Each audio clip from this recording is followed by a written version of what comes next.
மேகதாட்டு அணை கட்டுவதற்காக தீவிரமாக முன்னெடுத்து சென்று கொண்டிருக்கிறார்கள் கர்நாடக அரசாங்கம்.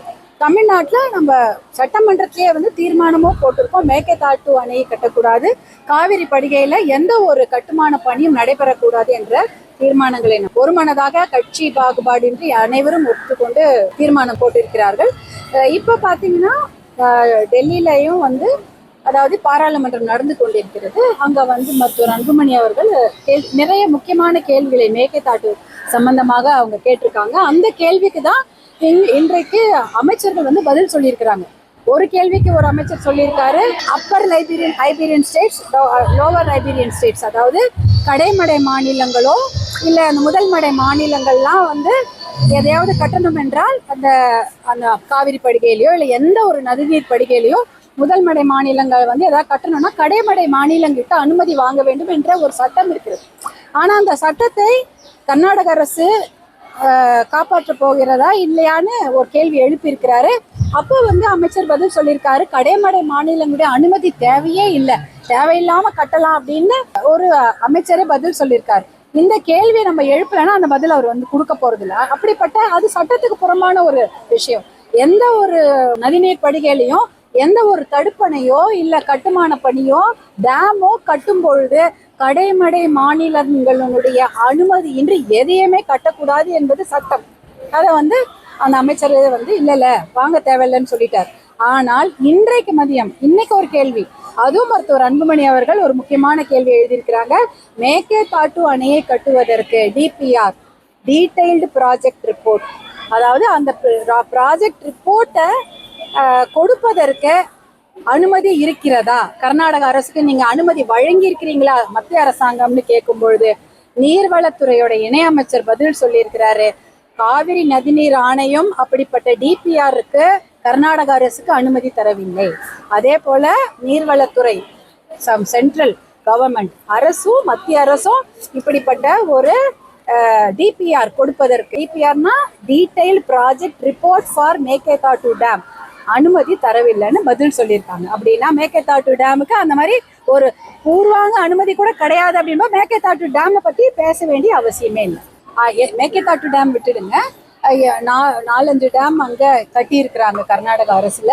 அங்க நமக்கு தண்ணி, நமக்கு உரிமையான தண்ணி, தமிழ்நாட்டுக்கு உரிமையான தண்ணி 404 டிஎம்சி, அதாவது 750 டிஎம்சி தான் காவிரி தண்ணி வருடத்திற்கு வருகிறது என்றால் தமிழ்நாட்டுக்கு உரிமையான தண்ணீருடைய அளவு 404 டிஎம்சி, கர்நாடகாவுக்கு உரிமையான தண்ணீருடைய அளவு 284 டிஎம்சி தான். ஆனா வருட கணக்காக நிறைய நெகோசியேஷன்ஸ், நிறைய பேச்சுவார்த்தைக்கு பிறகு 404 டிஎம்சி குறைஞ்சி இன்னைக்கு நமக்கு 175.25 டிஎம்சி தண்ணி தான் நமக்கு இன்னைக்கு அவங்க கொடுக்கணும்னு ஒரு சட்டம் இருக்கிறது. சட்டம்னா காவிரி நதிநீர் ஆணையத்துல குறிப்பிட்டிருக்கிறாங்க, சுப்ரீம் கோர்ட்டும் அதை அப்ரூவ் பண்ணியிருக்கிறாங்க. இவங்களுக்கு 175.25 டிஎம்சி தண்ணி தமிழ்நாட்டுக்கு கர்நாடக அரசு கண்டிப்பாக தர வேண்டும். அது எப்படி தரணும்னா 12 மாதத்துக்கும் இந்த தண்ணீரை பிரிச்சு கொடுக்கணும். ஒரு மாசத்துல 28 டிஎம்சி, இன்னொரு மாசம் 12 டிஎம்சி அப்படின்னு. ஆனா இது வரைக்கும் அது மாதிரி சொல்லி எத்தனையோ வருடங்கள் ஆகிவிட்டது. இது வரைக்கும் அந்த மாதிரி ஒரு 12 மாதத்துக்கான தண்ணீரை கர்நாடக அரசு இது வரைக்கும் மாசம் மாசம் திறந்து விட்டதாக சரித்திரமே கிடையாது. இல்ல மத்திய அரசாங்கத்துடைய தீர்ப்பையோ இல்ல காவிரி நதிநீர் ஆணையத்துடைய தீர்ப்பையோ எதையுமே கர்நாடக அரசு இது வரைக்கும் மதித்ததே இல்லை. எப்ப அவங்களுக்கு தோணுதோ ஏன் தண்ணி திறந்து விடுவாங்க தெரியுங்க, அவங்க அணையெல்லாம் ஃபில் ஆகி அது வெளியில பிரச்சனை ஆயிடும். அணை ஃபில் ஆயிட்டா என்ன ஆகும், டேம் ஃபில் ஆயிட்டா தண்ணி வெளியில அவங்க ஊர்ல நனைஞ்சிரும், இல்ல ரொம்பிடும், இல்ல வெள்ளம் வந்துரும்னா அந்த உபரி நீரை தான் நமக்கு கொடுப்பாங்க. நமக்கு உரிமையான நீர் அவங்க கொடுத்ததே கிடையாது. அவங்க ஊர் வெள்ளத்துல முழுகக்கூடாது என்பதற்காக எக்ஸ்ட்ரா வர தண்ணி தான், அந்த வெள்ள நீரை மட்டும்தான் தமிழ்நாட்டுக்கு கொடுப்பாங்க. அப்படிதான் இது வரைக்கும் நடந்திருக்கு. அதனாலதான் இந்த வாட்டி நம்ம கேட்கிறோம், வெள்ள நீர்லாம் வேணாம், எங்களுக்கு உரிமையான நீரை கொடுங்கன்னு கேட்கிறோம். அவங்க திறந்து விடலைன்னா அப்ப என்ன பண்றதுன்னு அரசாங்கங்கள் முடிவெடுக்க வேண்டும்.